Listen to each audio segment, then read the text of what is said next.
down to size at high noon, a math adventure. At first glance, Cowlick looked just like any other small frontier town.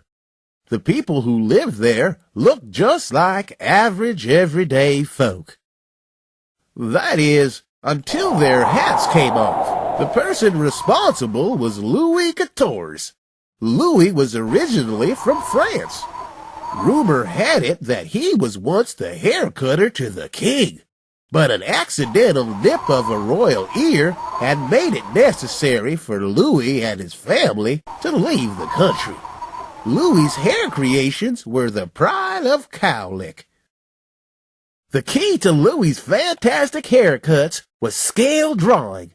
Louis measured a life-size thing, then used the measurements to create an exact drawing of it, only smaller.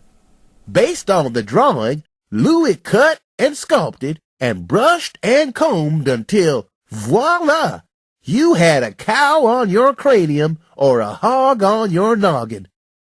Louis's son Harry was the only one who knew how he did it.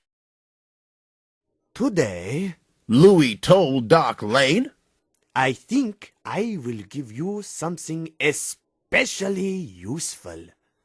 What's it going to be? asked Doc. Just wait and see. Louis said with a mysterious smile. I guarantee you'll like it. And he was right. Doc Lane was mighty pleased with his new haircut, especially when it rained. Daisy Jenkins always asked for... Just the usual, Louis. Daisy knew that you never got the usual when Louis cut your hair. But of course, laughed Louis good-naturedly. Daisy and her 3 children all got something out of the ordinary, just as she had expected. One morning, as Louis cut and Harry swept up the clippings, the door to the shop burst open. There stood a stranger, all dressed in black. In a voice that sounded like gravel beneath a boot, he said, Name's Buzzsaw Bart. I've heard tell of your fancy French hair cutting, and I don't like it one bit. I want my hair cut the way I like, and I'll tell you exactly how to do it. Buzzsaw demanded with a sneer. Then he let loose a challenging laugh that echoed through the room like a midnight thunderstorm. Now, no one told Louis how to cut hair. He needed complete artistic freedom. Depending on his mood, you might leave his shop with a bluebird or a vulture atop your head. Louis wasn't about to let this Buzzsaw character push him around. I've never seen you around these parts before. What brings you to Cowlick, stranger? He asked. I'm here to set up shop. Buzzsaw smirked. I'm a barber. In fact, I'm the best barber in the West. There's room for only one of us in this town, Louis said defiantly. I reckon we'll just have to see about that. Buzzsaw snarled. Meet me on Main Street at high noon for a showdown.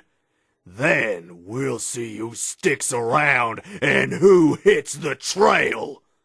You will, said Louis. No, you will, said Buzzsaw. I'll stay, said Louis. No, you'll leave, said Buzzsaw. And with that, Buzzsaw Bart stomped out. Louis snipped and cut until there was a falcon battling with a snake on Bad Luck Billy's head. Gosh, Louis, he's a mean one. What are you going to do? Bad Luck Billy asked.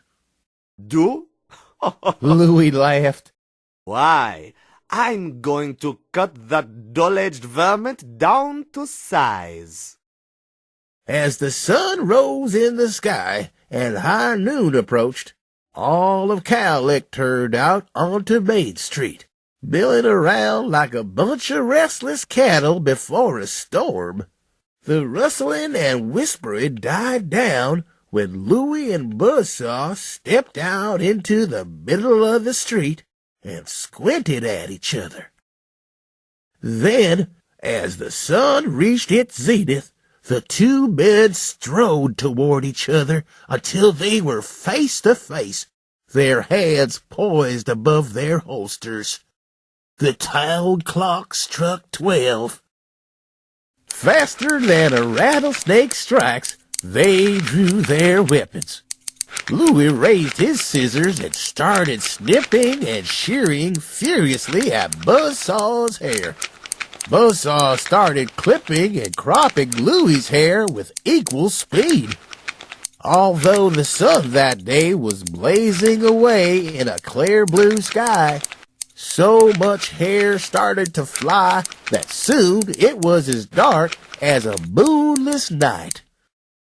The crowd tried to peer through that cloud of hair, but it was no use. They'd just have to wait for the two to finish what they had started. And then, suddenly, the cutting stopped. Hair quietly fluttered onto the dusty street. When the air cleared, the crowd gasped in astonishment. The sheriff slowly stepped forward and held up 2 mirrors. Buzzsaw and Louie gazed silently at their reflections as the crowd waited. Finally, the glimmer of a smile began to tug at the corners of Louie's lips. Buzzsaw, too, started to grin. The crowd stirred in relief. Amazing, said Louie. I've never before had something that is really so small fit so artfully on my head. And I've never had something that is so big fit so skillfully on mine, said Buzzsaw. What's your secret? They asked each other at the same time. Buzzsaw spent the rest of the day showing Louie how to use scale drawings to make small things bigger. First, Buzzsaw measured every part of a life-size object. Then he multiplied the size of each part equally until he had created an exact model of the original object on a larger scale. Louie and Buzzsaw liked each other's work so much that they opened a new shop together. Louie scaled big things smaller, and Buzzsaw scaled small things bigger.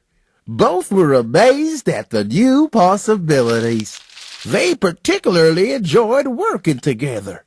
The two of them made the town of Cowlick proud.